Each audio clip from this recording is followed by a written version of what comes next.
আজকের ভিডিওতে আমরা মেন্ডেলি সম্পর্কে বিস্তারিত আলোচনা করব।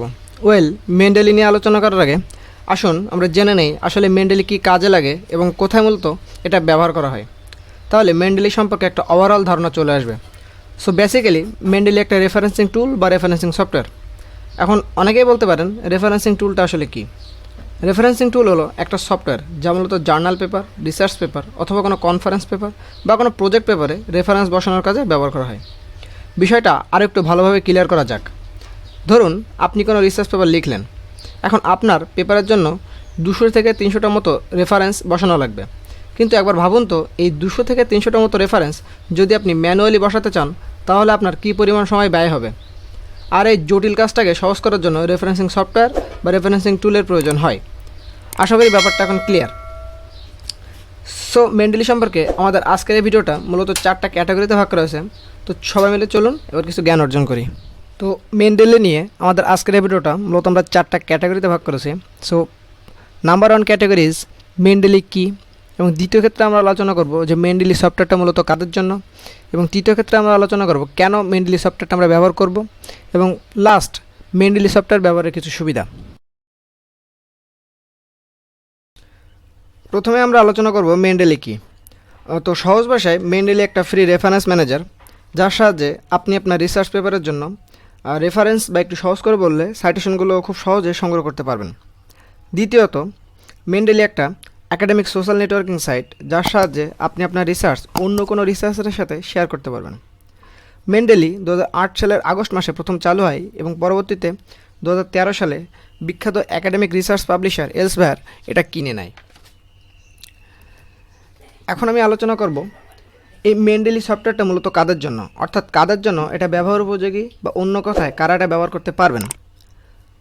তো নাম্বার 1 ইজ রিসার্চার্স বা গবেষক, অর্থাৎ যারা গবেষণার সাথে সম্পৃক্ত আছে, অর্থাৎ যারা কোনো প্রতিষ্ঠানের আন্ডারে থেকে গবেষণা করছে এবং তাদের রিসার্চ পেপারটা কোনো ইন্টারন্যাশনাল জার্নালে পাবলিশ করতে চায়, তাদের জন্য খুবই ব্যবহার উপযোগী এবং খুবই উপকারী একটি সফটওয়্যার এটি। And number 2 BSc or MSc students, অর্থাৎ যারা অনার্সে বা মাস্টার্সে অধ্যয়নরত আছে, তাদের জন্য খুবই উপকারী মেন্ডেলি, কারণ থিসিসের কাজ, প্রজেক্ট পেপার বা অন্য কোনো একাডেমিক অ্যাসাইনমেন্টের রেফারেন্স পার্টটা বসানোর জন্য এই মেন্ডেলি সফটওয়্যারটা ব্যবহার করতে পারবেন তারা। নাম্বার 3 পিএইচডি স্টুডেন্টস, এছাড়াও যারা এমফিল বা হায়ার স্টাডিজে আছেন তাদের জন্য এটি খুবই উপকারী এবং ব্যবহার উপযোগী একটি সফটওয়্যার এটি। এবার আসি এই মেন্ডেলি সফটওয়্যারটা আমরা কেন ব্যবহার করব। তো নাম্বার 1, এর সাহায্যে আমরা খুব সহজে বিভিন্ন রিসার্চ পেপার বা জার্নাল পেপার থেকে রেফারেন্স বা সাইটেশনগুলো কালেক্ট করতে পারবো, এবং সাথে বিভিন্ন ওয়েব বা ইউসিআই ডাটাবেস থেকে রেফারেন্সগুলো কালেক্ট করতে পারবো।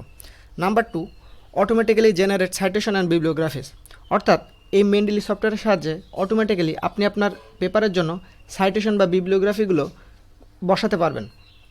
অর্থাৎ আপনাকে আর কষ্ট করে ম্যানুয়ালি প্রতিটা পেপারের জন্য আলাদা আলাদা করে জার্নাল, অথর, টাইটেল ইত্যাদি লেখা লাগবে না, এবং এর ফলে আপনার খুব বড় একটা সময় সেভ হবে। The number 3, from within your citation library read, annotate and highlight PDF, অর্থাৎ এর সাহায্যে আপনি বিভিন্ন রিসার্চ পেপার পড়তে পারবেন এবং সেগুলোকে সাজাতে পারবেন এবং পেপারের ইম্পর্টেন্ট পার্টগুলো হাইলাইট করতে পারবেন। And number 4, collaborate with other researchers, অর্থাৎ আপনি চাইলে খুব সহজে অন্য কোনো গবেষকের সাথে কানেক্ট থাকতে পারবেন এবং আপনার সোশ্যাল নেটওয়ার্কিং আরও বেশ মজবুত করতে পারবেন। এবং সবশেষে গুরুত্বপূর্ণ পার্টটা হলো মেন্ডেলি সফটওয়্যার এর সাহায্যে আপনি সরাসরি মাইক্রোসফট অফিস ওয়ার্ডকে প্লাগ ইন করতে পারবেন এবং সাইটেশনগুলো খুব সহজে অটোমেটিক্যালি ইনসার্ট করতে পারবেন। এবং সবশেষে আমরা আলোচনা করব মেন্ডেলি সফটওয়্যার ব্যবহার করার কিছু সুবিধা। আসলে এটা নিয়ে নতুন করে বলার মতো আসলে কিছুই নেই, কারণ এই ভিডিওর আগের অংশগুলোতে আমি সবই বিস্তারিত আলোচনা করে ফেলেছি। তারপরেও আমি আরেকবার মেইন পয়েন্টগুলো সামারাইজ করছি, তাহলে মেন্ডেলিকে নিয়ে থাকা সমস্ত কনফিউশন দূর হয়ে যাবে। সো প্রথমেই মেইন পয়েন্টটা হলো সময়ের অপচয় কম হবে এবং আপনার অনেক হিউজ পরিমাণে একটা টাইম সেভ হবে। তারপর আপনার পিডিএফ বা রিসার্চ পেপার ফাইলগুলো আপনি খুব সহজেই সাজাতে পারবেন। তারপর আপনি অনেক বড় বা হিউজ পরিমাণে একটা ডাটা নিয়ে কাজ করতে পারবেন কোনো ঝামেলা ছাড়াই, এবং সর্বোপরি আপনার রিসার্চ পেপার লেখার কাজটা বা স্পেসিফিক করে বললে রেফারেন্স বসানোর কাজটা অনেক অনেক সহজ হবে। সো আজকের ভিডিও পর্যন্তই, ধন্যবাদ। রিসার্চ রুমের সাথেই থাকুন।